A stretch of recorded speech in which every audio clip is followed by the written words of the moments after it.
Weekly Show with David J. Maloney. This week, David talks to Keith Ann Campbell and Kelley Sanders from the Santa Rosa Kids House and Steve Joynt from Mobile Mass Magazine with this month's musical guest, Tyler Livingston and the Absolutes. And now here's your host, David J. Maloney.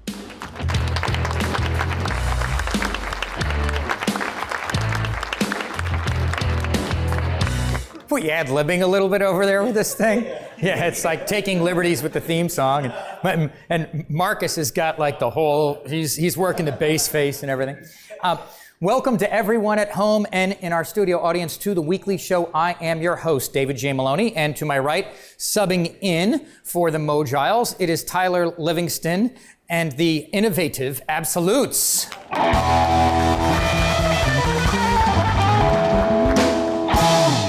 So we just had Groundhog Day.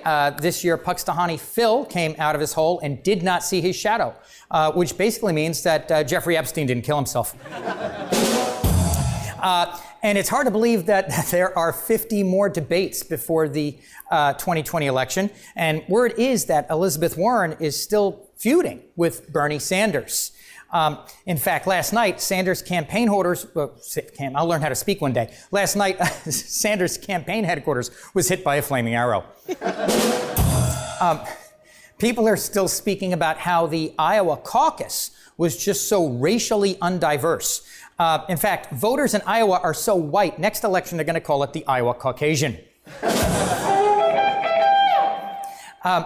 The defense has rested in the Harvey Weinstein trial.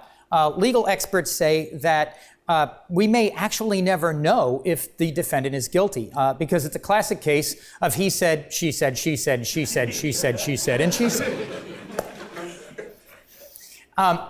One of the world's most wanted men, the Colombian drug lord known as El Tio, has been arrested. Experts say as a result, Americans seeking to buy cocaine could now experience delays of at least 5 to 10 minutes. A belated happy birthday to Philippe Rose, the original Indian from the Village People. As the Indian, he actually dated the cowboy, but they were always fighting. Doomsday TV preacher Jack Van Impe has sadly passed away at the age of 88. His family said they're sad, but it's not the end of the world. And lastly, Melania and Donald Trump recently celebrated their 15-year wedding anniversary, and they're still hot and heavy. She's hot and he's heavy.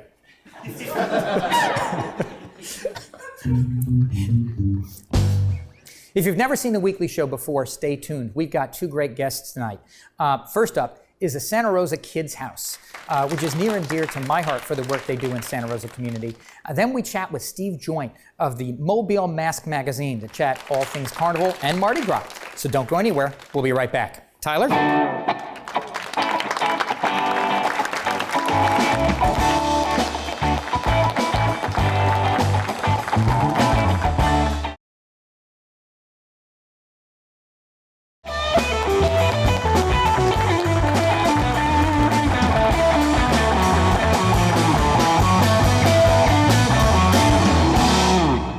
And we are back. Our first guest tonight does some truly phenomenal work in the Santa Rosa community that I've actually seen firsthand on more than one occasion. Here to chat about their amazing home, please give a warm welcome to Keith Ann Campbell and Kelley Sanders with the Santa Rosa Kids House.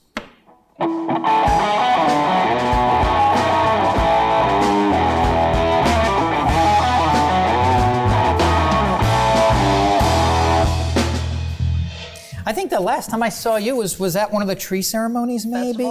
The Festival of Trees. Yes. You guys do for people who don't know, you guys do this Festival of Trees where different people will put together trees and wreaths and donate them, and then you guys have a silent auction with a whole event, right? We do. That's one of our big fundraisers. Yeah, I've actually got I got a tree that's, we still have it. I have a tree from there that is completely done up with the New Orleans Saints. I remember that one. Yeah, it's a cool tree. We still have it. So anyway, let's talk about some of the amazing. Well, before we start talking about the amazing work that you guys do, tell me a little bit about how you got into the work. I was abused as a child, and so it stuck with me my whole life. I became a teacher. and worked as a teacher for a couple of years and volunteered at the Kids House. And when I found out what great stuff they do for children who have been abused, I decided I had to be a part of that. So I've been there ever since.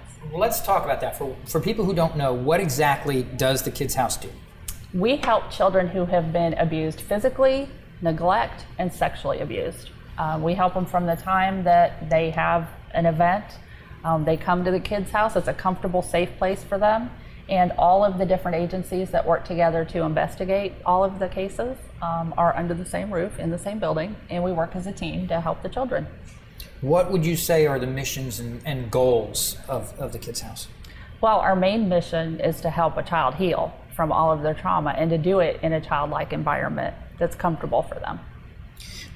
Now, Child Awareness Month is coming up in the month of April, right? Yes. And so is there anything you guys are doing different for that month?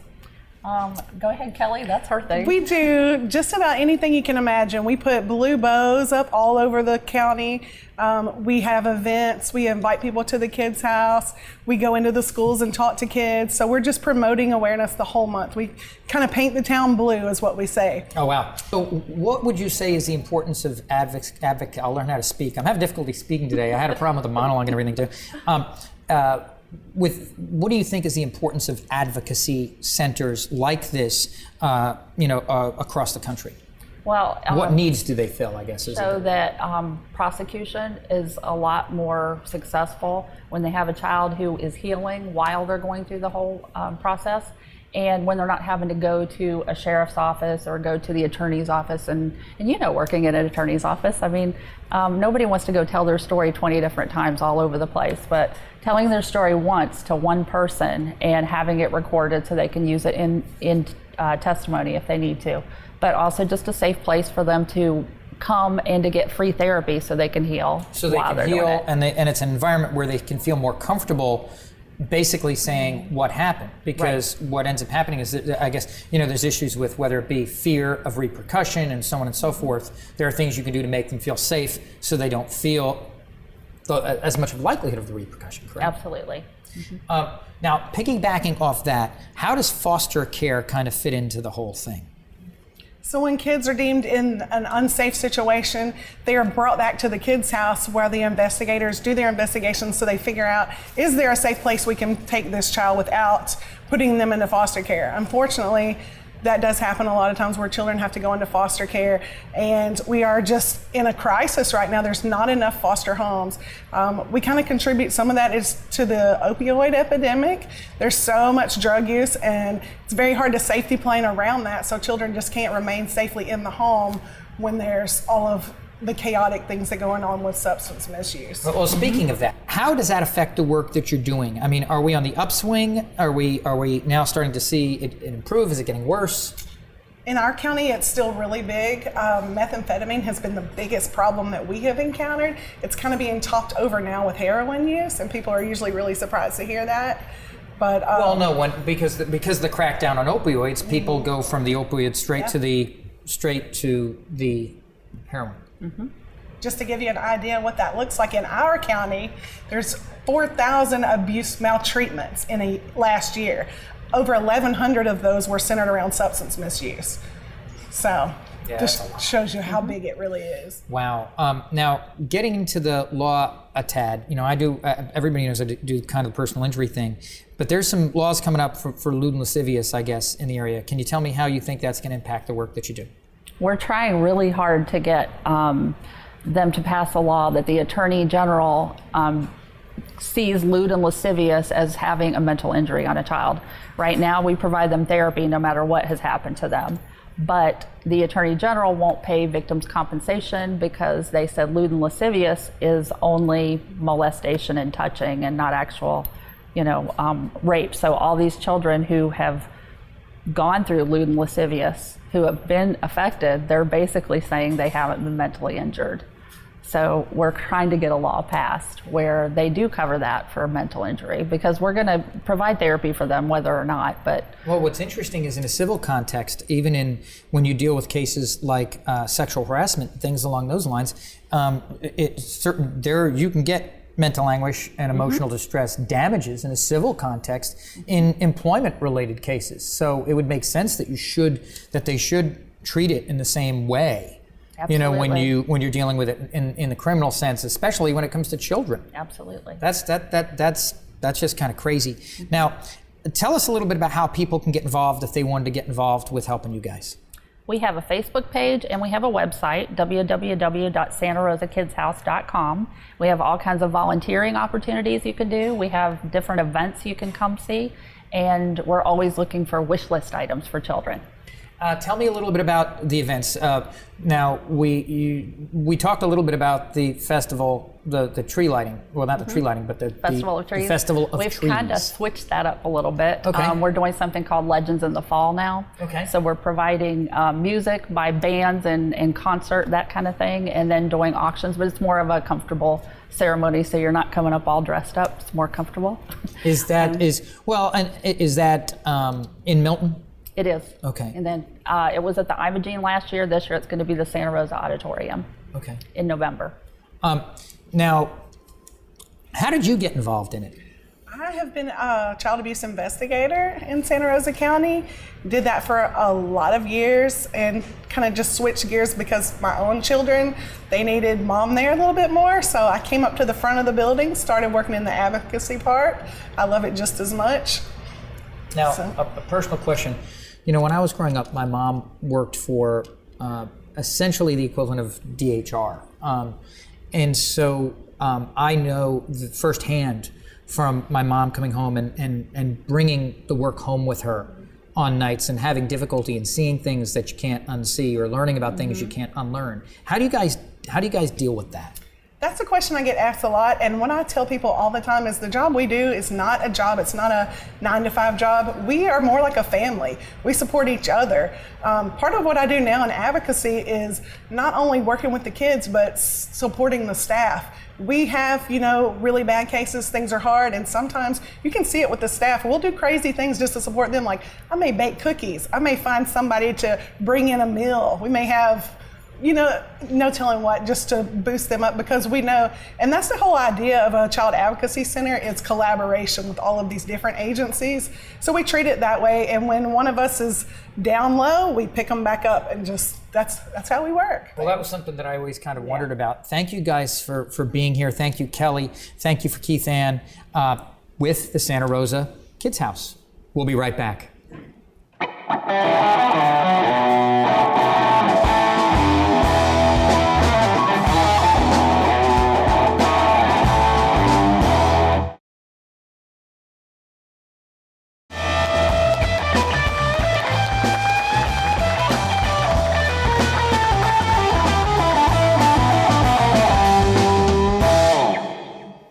And we are back. Our second guest is here to bring the weekly show fully into Mardi Gras season. He is the editor of the Mobile Mask magazine and is in many ways a historian of Mardi Gras in Mobile and along the Gulf Coast. Please give it up for Mr. Steve Joynt.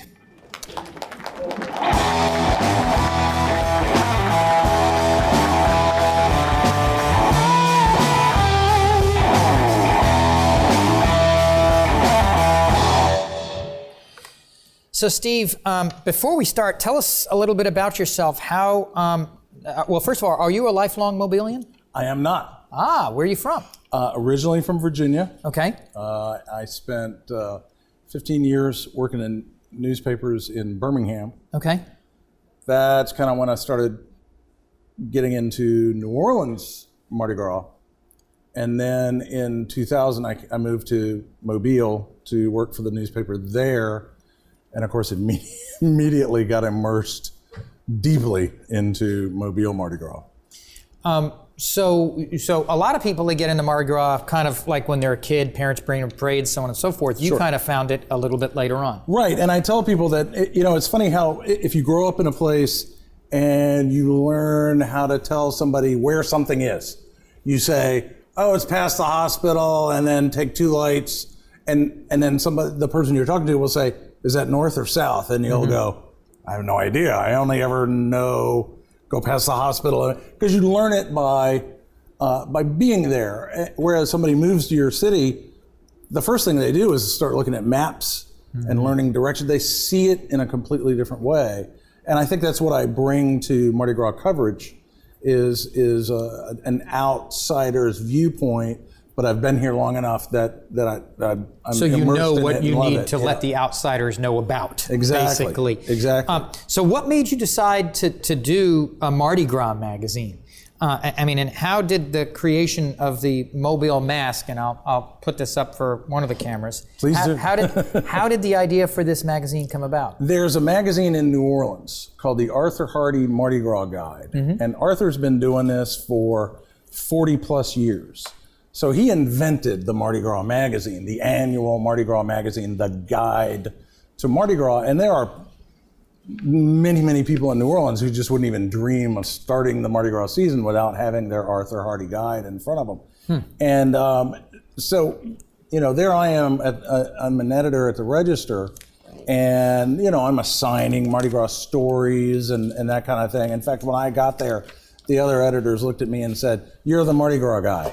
And I'm like, why? And they said, because we're tired of doing it and we need new ideas. So that kind of started that for me. And the more I looked around, the more I said, why doesn't Mobile have something like the Arthur Hardy Guide? And I went from there. I talked to Arthur a lot, got some advice and ran some things by him, and got it started.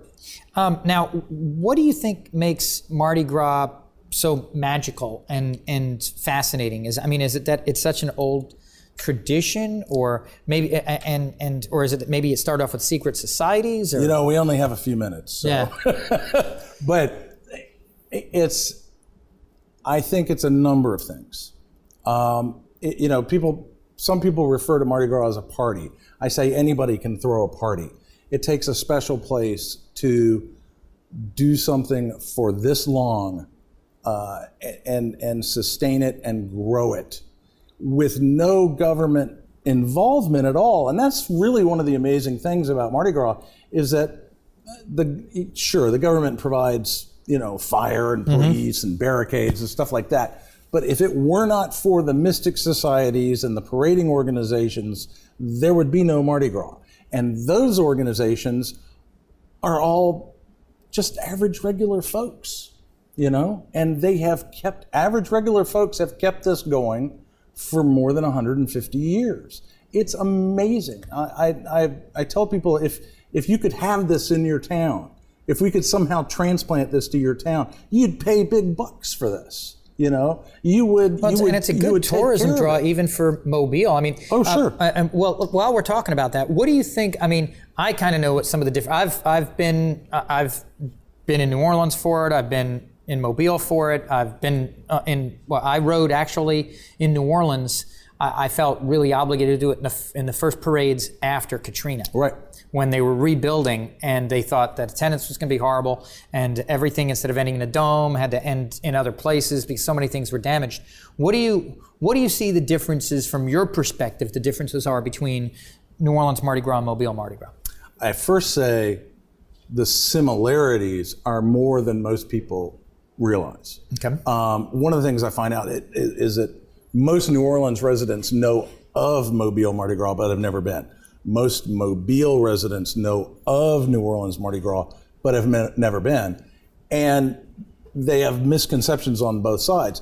I start off by telling those people, the other city is much more like this than you realize.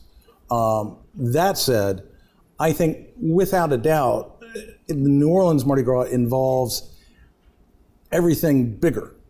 Just turn up the dial. Well, I've found Mobile, my personal opinion is Mobile seems a lot more family friendly. Well, it depends on where you go in New Orleans. If you go... Metairie, Metairie's more family friendly. Well, too. Or if you go past Lee Circle, it's all families and kids running around and whatnot. It's absolutely the same thing. But the organizations in New Orleans are much, much bigger. The biggest organization in New Orleans, the Crew of Nicks, is over 3,000 members. The largest organization in Mobile is about 650 active members. So that's a huge difference to begin with. And the money they have to play with as a result is different. The parades are huge. The biggest parade in Mobile, the biggest individual parade, is going to be about 20 floats. the crew of Knicks that I just mentioned in New Orleans, 44, 45 floats, and most of them are tandem floats, meaning floats stuck together. And I can't stand up through the entire thing. I have to sit down before that parade is over. It's so long.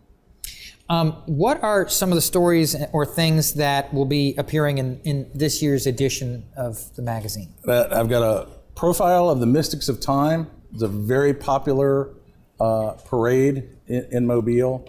I've got stories like there's one about Bill Lagman, who was the Guy Lombardo of Mobile Mardi Gras. If you didn't have Bill Lagman at your ball, you just you weren't up to snuff at one time. Back when orchestras were big. Now, Mobile has got a Mardi Gras tree now. Yes, they do. Yes, they do. And we actually had kind of a hand in that. The folks on our Facebook page had a big hand in that. And several of us kind of got the idea at the same time. But I put it out there on Facebook and said, hey, what do y'all think? Don't you think we should turn the Christmas tree into a Mardi Gras tree just like everybody does in their own living rooms? And the response was overwhelming. And the city actually responded to it. It's like, we don't have to take it down. We just said, that's the reason why we have sometimes our tree, this time it actually went down at a normal time, but sometimes our tree will go from, it'll become a Super Bowl tree, a Mardi Gras tree, it'll just convert through. It depends really on if the Saints make it in, honestly. Finally, how can somebody get a copy of the magazine? The magazine, you can find it in 21 different stores in Mobile and Baldwin counties. We have a list on the website of exactly which stores you can get it at, or you can buy yourself a copy right through the website. And the website is, we'll put it right down there for you. It's mobilemask.com. Mobilemask.com. Easy as can be. Well, and we'll be back shortly after we pay the bills with these messages with Mr. Steve Joynt.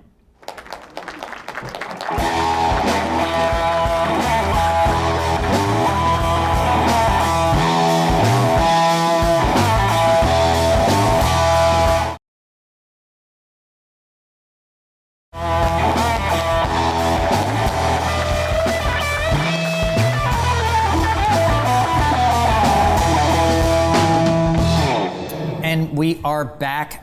So, Steve, one thing I was always wondering about was moon pies. Tell me, how did all that come about? Maize of Mirth started throwing moon pies in Mobile in the late 50s or early 60s.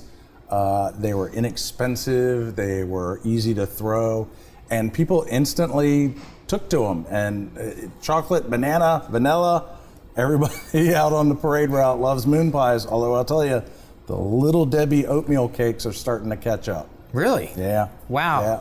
That's kind of interesting. Well, Steve, thank you so much for coming on the show. It was a pleasure. Steve, I appreciate it. Steve, with Mobile Mask. I also want to thank Kelly Sanders and Keith Ann Campbell with Santa Rosa Kids House. And of course, Josh again for hooking us up with the sound with Vista Event Productions. Tyler, take us home, please.